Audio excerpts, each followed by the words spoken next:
Welcome to this special set of conversations around World Environment Day. The Satsang Foundation has been working to address water security issues through rainwater harvesting, water body revival, and community engagement. As water scarcity and extreme weather events increase, it's crucial to understand both the challenges and the science behind effective solutions. For this particular conversation, we have with us Dr. Ajit Gokhale, who is closely associated with many projects of the Satsang Foundation. Dr. Gokhale is widely recognized as Jal Nayak. He is a Maharashtra government certified trainer of trainers in water conservation and founder of Natural Solutions, which is a company dedicated to nature conservation and sustainable practices.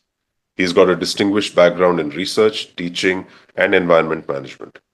Dr. Gokhale has made significant contributions to understanding traditional water systems, and his expertise spans rural and urban water solutions, environmental education, and innovative approaches to ecosystem restoration, which makes him a leading voice in practical community driven conservation efforts. Dr. Gokhale, welcome and thank you for agreeing to share your time and deep expertise with us. Thank you, Devangshu. Let's begin with one very critical element. We are in the midst of the monsoon season having started in good earnest. Despite good monsoons, most of our rainwater can be said to be lost. What are the main ways in which communities and cities are losing rainwater today, and why does this matter? One thing I would like to clarify, this is not monsoon. We have kind of disturbances which are giving us rains. Monsoon comes from southwest. These rains are coming from east mostly. They are coming from north, south, various directions because it is kind of moving weather. Once monsoon will set in, we will start getting southwest winds which will bring rainwater to us. So one thing, it is not monsoon, it is pre-monsoon. Secondly, it is raining, and if you have noticed, today northeast is flooding. Last week Maharashtra was flooding. There were rains in and around Hyderabad. There are rains practically everywhere. Now, these untimely rains earlier used to be short period, low intensity. We have never had such high intensity and such long duration pre-monsoon before. What could be the reasons and why are these floodings? If you come to think of Earth as an individual, the soil as an individual, after the last monsoon till say third week of May, there were no main rains. So the soil was thirsty. She should have drank water. She did not drink it because our soil is unwell. We have done wrong with our soil by feeding her chemical fertilizers, pesticides, by over-tilling her, by doing same cropping over and over and over again. The soil has become unwell. She cannot drink water. So whatever rains falls on the soil and runs off and comes into the streams and rivers. So this is one reason why we are seeing floods in pre-monsoon.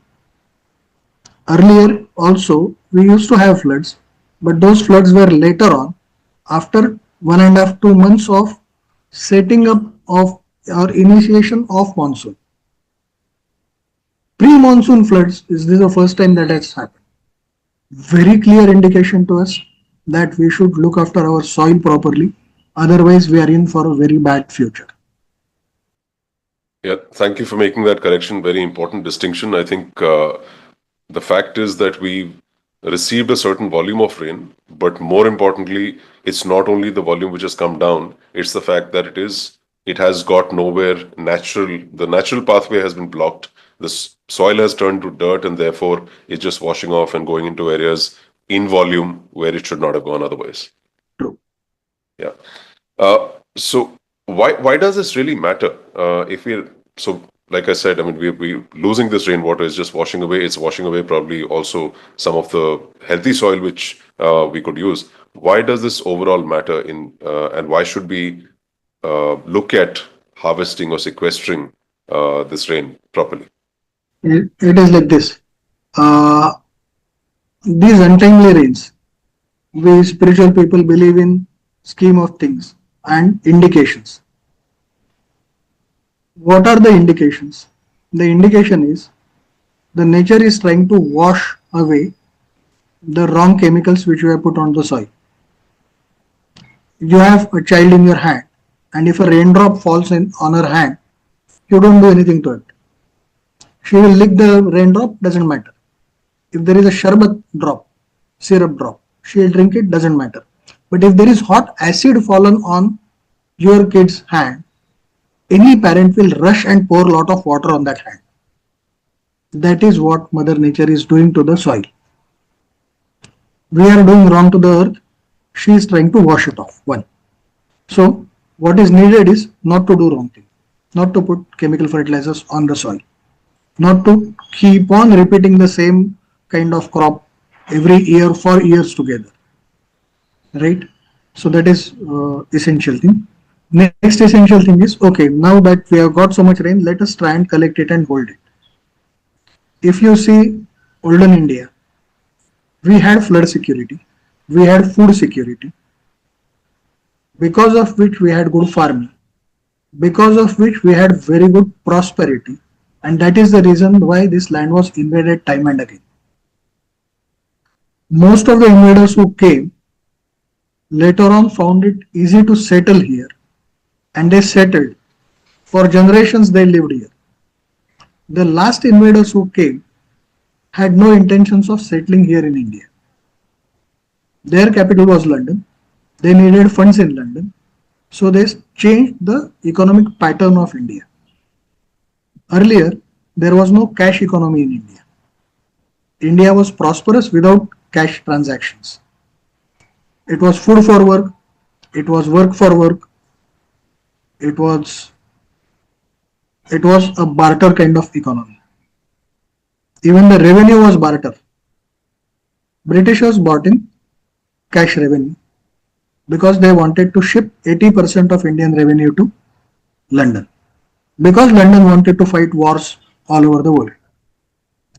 Because of this, that healthy tradition of making ponds was broken. You can see Varanasi, the oldest living city, had more than 70 ponds and lakes until the Britishers arrived. Those 70 ponds and lakes and 5 perennial flows. In the north there was Varuna, in the south there was Assi. There were 2 more flows in Varanasi and Gangaji herself. So 5 perennial flows. Despite of having those 5 perennial flows, there were 70 ponds and lakes made and managed by people of Varanasi. We need to revive that tradition so that whenever it rains, we will try and hold it in ponds. For any rural place or even urban, see, Varanasi was not a rural place. It has been a city in time of Gautam Buddha also. So people in India knew and did practice making of ponds and lakes. And those ponds and lakes gave birth to small springs, which gave birth to larger streams, which then made rivers. India is a land of villages, land of ponds, and land of rivers. Unfortunately, after Britishers, we have lost several million ponds and we have lost several hundred rivers. So if we undo that, we will come back to again the place of prosperity. So picking up on that, let's talk about what are some of the effective and affordable ways in which one rural communities can harness and second, on the other side, how can densely populated neighborhoods in urban areas and industries, how can they implement rainwater harvesting even with space constraints? I think they're two different kind of challenges. So it would be good to kind of look at both and see how we can take action on that. For rural India, it is their farming improvement which will give them water going into the ground and reviving of ponds, reviving of even streams. What has happened? There were streams in between two farmers' fields. Farmers, thinking that they'll get more produce, have encroached on the streams. Now those streams have got blocked. When it rains little excess, that water cannot go out. So their fields become waterlogged. So their productivity reduces. So even though they have increased their farms by a few square meters or few acres for that matter, their productivity is getting marked because of that waterlogging. So that is about the rural farming community. So far as rural areas are concerned, they should revive their ponds, kunds, lakes. They have had them. They have forgotten. They are silted up. We need to desilt it. They can improve their farming practices so that more water goes into the ground rather than running off the ground. That is about the rural areas. They can also have what is called as removable bunds, where during rainy season we keep the river free flowing. Post rainy season, beginning of winter or summer, depending on the kind of river, we block the river and we try and get water for farming and people's usage for cattle. That is in the rural area. For the urban areas, as you have rightly said, it's heavily concretized. What they can do is they can charge their water into the ground where possible by making recharge structures. By in places where you got good rains, you can even use rainwater when it is available. We call it as use when available principle. It's raining, you need water for flushing. Collect rainwater in flushing tank and use it. Bombay Stock Exchange has done it. They were needing flushing water, and they were getting tankered water for flushing even during rainy season. We suggested them, why do you do this? You collect your rainwater, use it for flushing. So much less tanker usage during rainy season. They did it, and their payback period was hardly 3 months against tanker cost. The side effect of it, so many tankers ran less, so much less pollution in the air. So that is it. On reviving water bodies, I think that you spoke about that in terms of particularly the rural areas. Uh, we know that it is possible to rejuvenate water bodies, restore water bodies with community participation.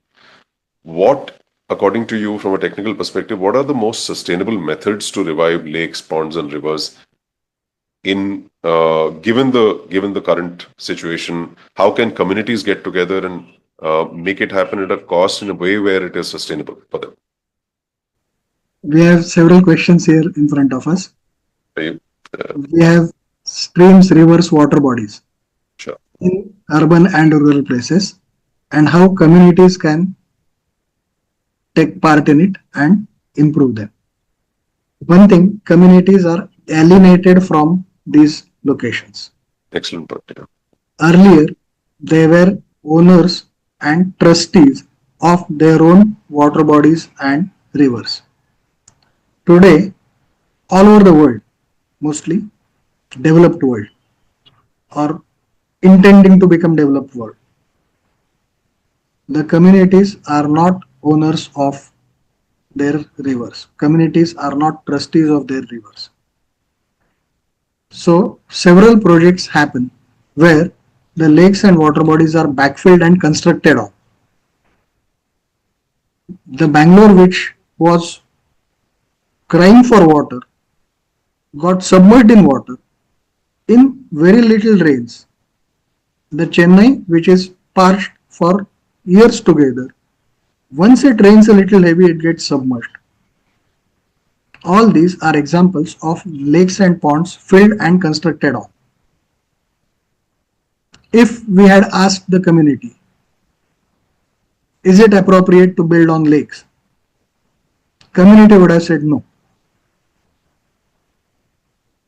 Builders, developers, they would have said yes. And that is what has happened. So far as rivers are concerned, if you ask communities, what do you want in your river?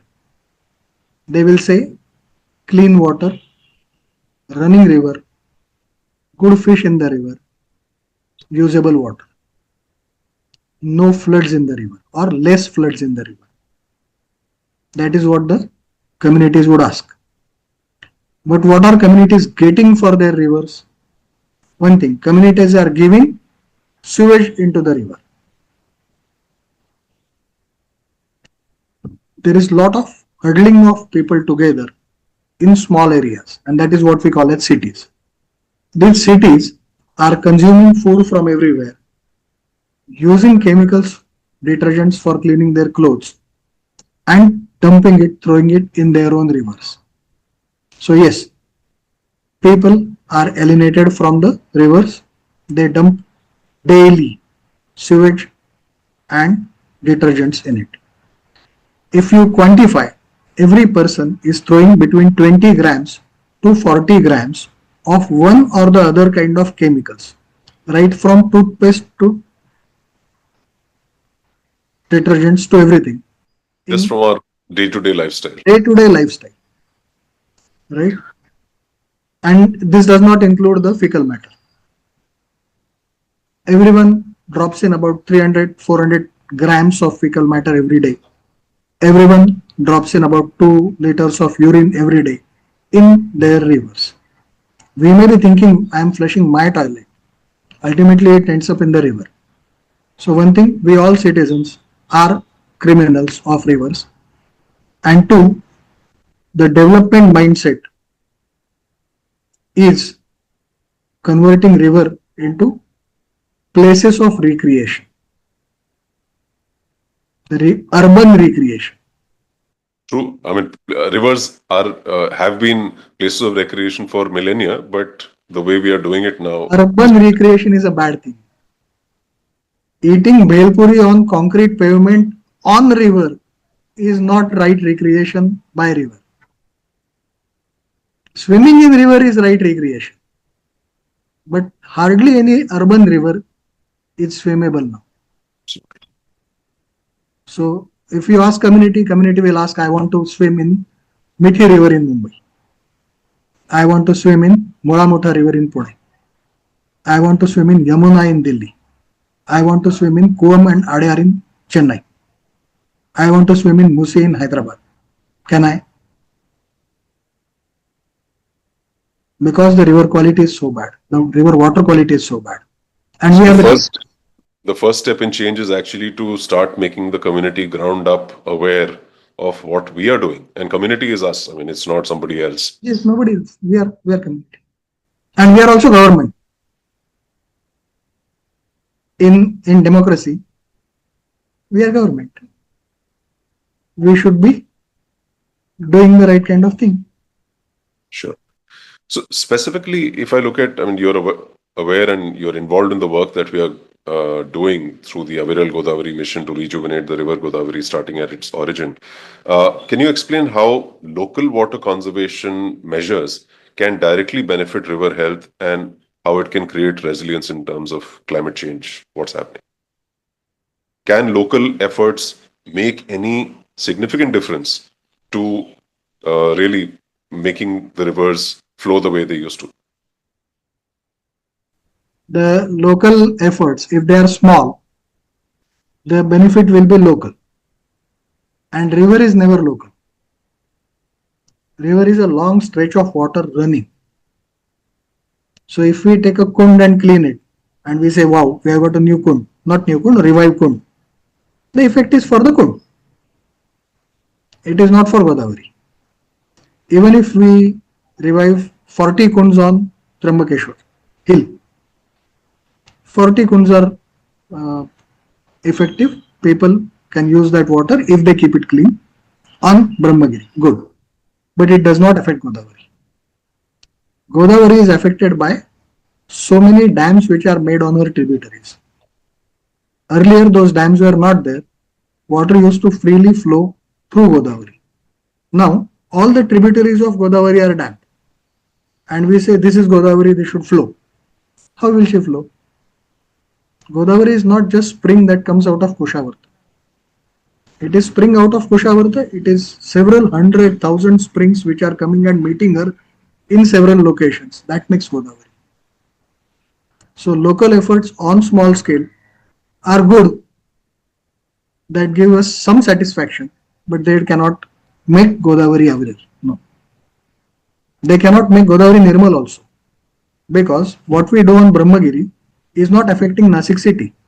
Nasik city is pouring sewage into a river called Nandini, a river called Godavari, Gomati. All of them are getting polluted by people in Nasik.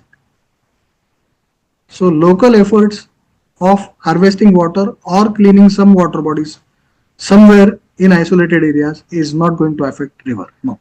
But the collection of local efforts in different places where the impact is being created can, Collection of millions of local efforts, millions. If we can do that, yes. and that's why it's a mission. True. Yeah, It is beginning. What we are doing is only beginning, tiny beginning, very tiny. sure.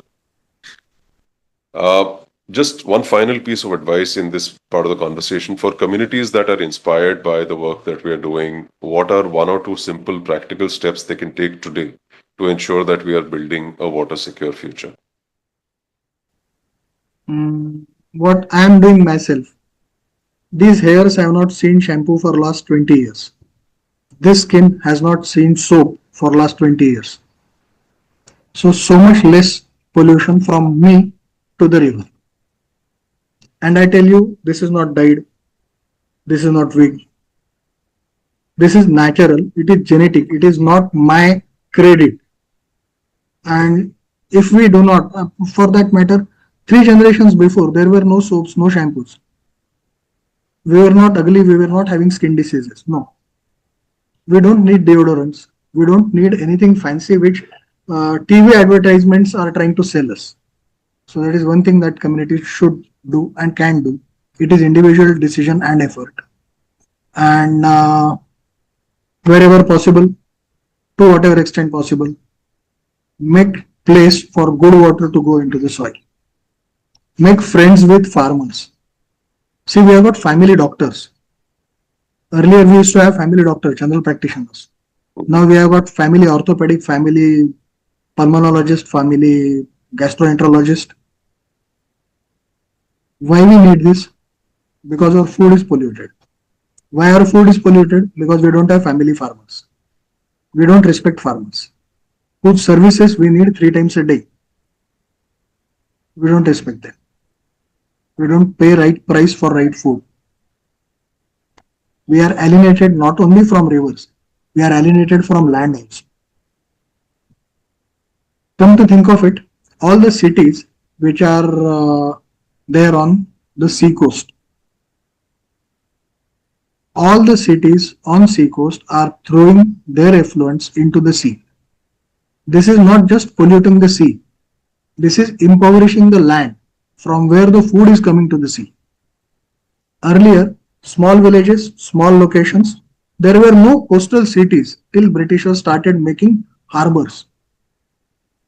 There were coastal villages, but not cities.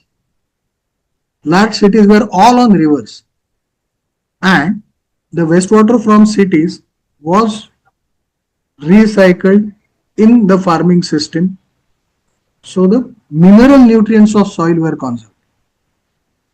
Today, Mumbai, Chennai are sitting on hardly 1% or 2% of the state's land. They are harboring 16 or 20% of the state's population, which is consuming food from all over the place. That food has mineral nutrition. That mineral nutrition goes out as sewage. So whether you send treated sewage to sea or untreated sewage to sea, we are sending so much nutrition to the sea. We are harming the sea just by living on sea coast. It's a huge thing. I think these 10 minutes, 15 minutes won't be sufficient to understand the science behind it. Certainly. Thank you, Dr. Gokhale. I think that gives us a good point to leave space for the second part of the conversation to look at specifically nature-based solutions for ecological restoration. For those who are interested in associating with the Satsang Foundation's environment initiatives, please send us an email to connect@satsang-foundation.org. Thank you.